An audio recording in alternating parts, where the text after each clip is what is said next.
Hello दोस्तों, आज हम बात करेंगे एक इंट्राडे सेटअप के बारे में। इसके लिए 4 चीज़ें जानना ज़रूरी है। फर्स्ट क्या कि निफ्टी का ट्रेंड क्या है। सेकंड हमको ये देखना है कि स्टॉक को सेलेक्ट कैसे करना है। थर्ड हमको अपने सेटअप पे क्या सेटअप है जिस पे हम ट्रेड करेंगे। फोर्थ है रिस्क मैनेजमेंट, हम रिस्क को अपने कैसे मैनेज करेंगे। बगैर रिस्क मैनेजमेंट के आप इंट्राडे में प्रॉफिटेबल नहीं बन सकते, क्योंकि यदि आप प्रीवियस 3 से 4 दिन प्रॉफिट में हैं, यदि आपका रिस्क मैनेजमेंट प्रॉपर नहीं है तो आप एक ही दिन में पूरा प्रॉफिट गंवा देंगे।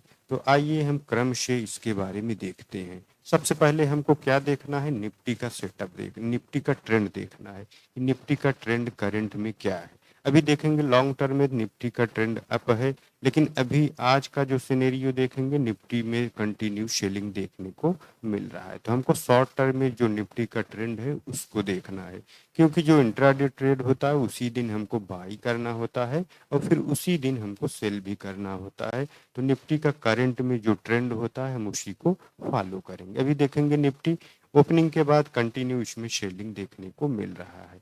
तो हमको एक चीज का पता हो गया कि निफ्टी का ट्रेंड क्या है। निफ्टी का ट्रेंड कैसा है, बेयरिश है। तो हमको बेयरिश साइड का जो सेलिंग हो रहा है जिन स्टॉक्स में, ऐसे स्टॉक को सेलेक्ट करना है।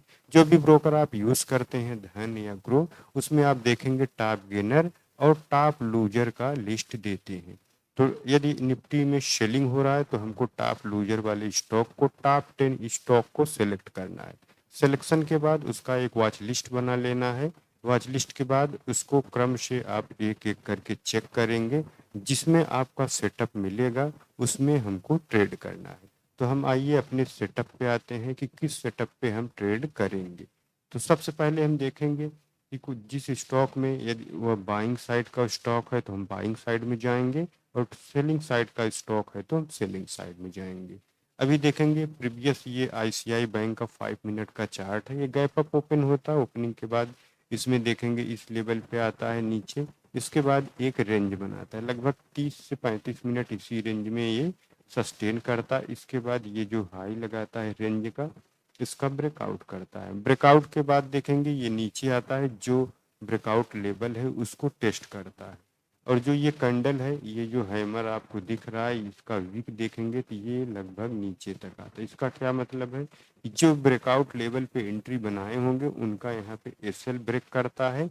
ब्रेक करने के बाद फिर यहाँ से कंटिन्यू ये ऊपर निकलता है। तो सिंपल, बिल्कुल ये स्ट्रेटजी बिल्कुल सिंपल है और परफेक्ट स्ट्रेटजी। यदि इस पे आप लगातार प्रैक्टिस कर लेते हैं तो आपका बढ़िया एक्यूरेसी इसमें देखने को मिलेगा। ब्रेकआउट का होता है, ब्रेकआउट करने के बाद जब तक ये रिटेस्ट नहीं कर लेता, रिटेस्ट करने के बाद जब आपको कोई यहाँ पे बुलिश सिनेरियो देखने को मिलेगा, कोई ऐसा परफेक्ट बुलिश सिनेरियो देखने को मिलेगा, तब हमको एंट्री बनाना है। ये नहीं कि ये कंटिन्यू रिटेस्ट करने आए इस लेवल पे हमको बाई कर लेना, क्योंकि अभी हो सकता हो कि ये ऊपर जाए, यहाँ से जो जो इस लेवल की ब्रेकआउट के पास में बाई किया हो उनको एसएल हंट करे, कंटिन्यू सेलिंग यहाँ पे देखने को मिल सकता है। इसलिए हमको रिटेस्ट का वेट करना है।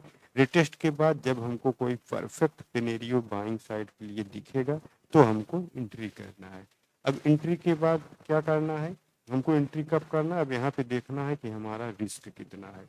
अब आप सिंगल ट्रेड में कितना रिस्क लेना चाहते हैं, देखेंगे उस सेटअप पे कि कितनी क्वांटिटी ऐड करना है, कितनी क्वांटिटी के साथ हमको इसमें जाना है। तो आप अपना रिस्क देखेंगे, यदि आपका रिस्क ये प्रॉपर बन रहा है तो आप एंट्री करेंगे और देखेंगे यहाँ पे कंटिन्यू इसमें बाइंग साइड में मोमेंटम देखने को मिल रहा है। ठीक सेम सिनेरियो यदि आप सेलिंग साइड में जाना चाहते हैं तो कोई स्टॉक है ऊपर गया, इसके बाद एक रेंज बनाता है, रेंज बनाने के बाद नीचे इस लेवल से ब्रेक डाउन करता है। तो ब्रेक डाउन के तुरंत बाद आपको एंट्री नहीं करना है। इसलिए एंट्री नहीं करना है कि जो भी इस लेवल के पास में बाई किए होंगे उनका एसएल जाता है।